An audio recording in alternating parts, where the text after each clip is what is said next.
I became interested in epilepsies pretty early on in my medical school career. I had always been interested in the brain and how circuits in the brain organize and to influence behavior and cognitive function.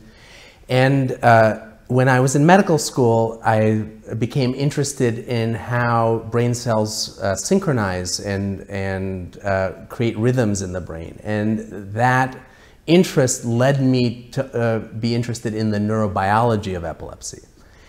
And I sought out clinical experiences with epileptologists in medical school. And I became interested in the patients with epilepsy. I was very interested in the fact that as a person who treats people with epilepsy, I see patients across the lifespan, from the very young to the very old, people who are severely affected by their disorder and people who live normal lives and just take medicines. And that variety as a clinician really interested me. I liked the idea that I could form long-term relationships with my patients because unfortunately epilepsy is a chronic disease. And I liked the idea that, that for some people I could cure their epilepsy with epilepsy surgery, something that when I was starting out in neurology was not possible for many other neurologic disorders.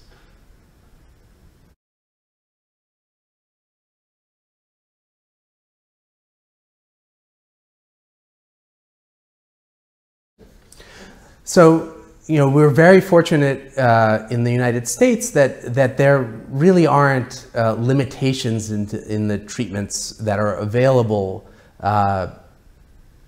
to many people.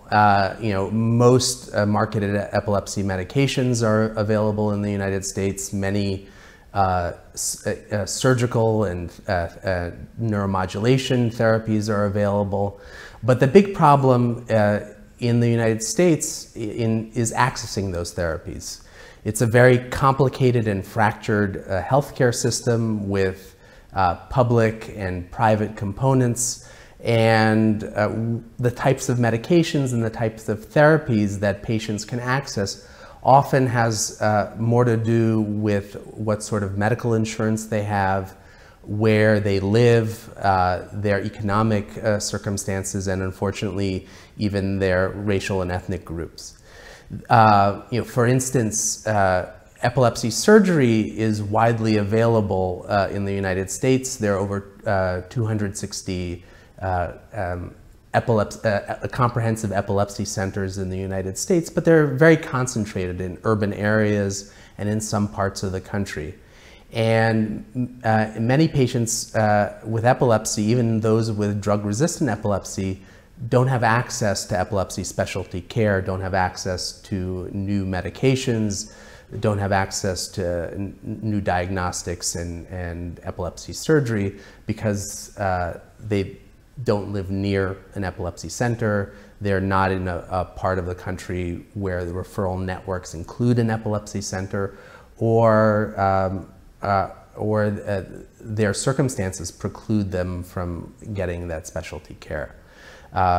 You know, we spend a lot of money in the United States on healthcare, twice that of Germany relative to GDP. But our health outcomes for all chronic diseases are much poorer than most developed countries. And that is really a significant problem that is related to disparities in the distribution of healthcare in the United States.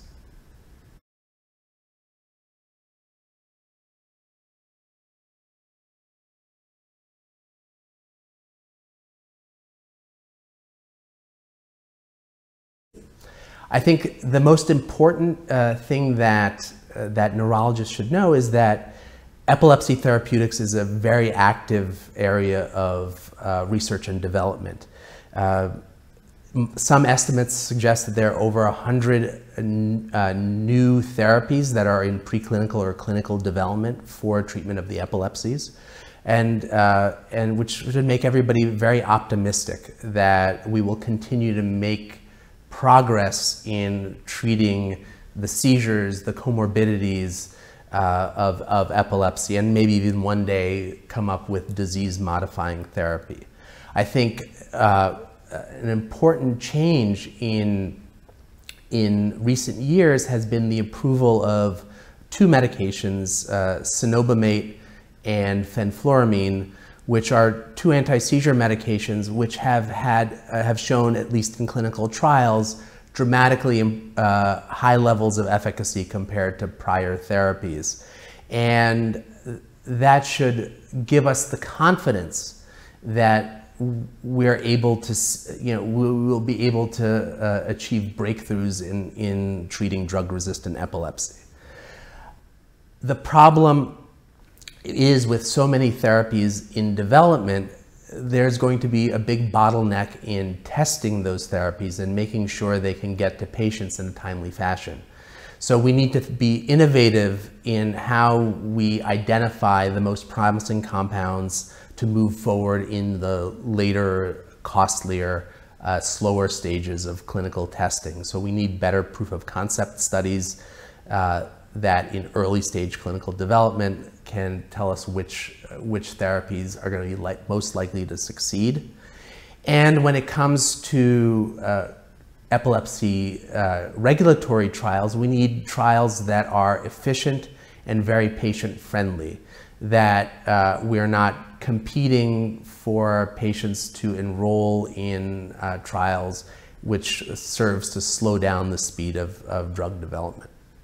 And so the new trials have to be safer, have to be more appealing to patients to get them to enroll and participate in these studies.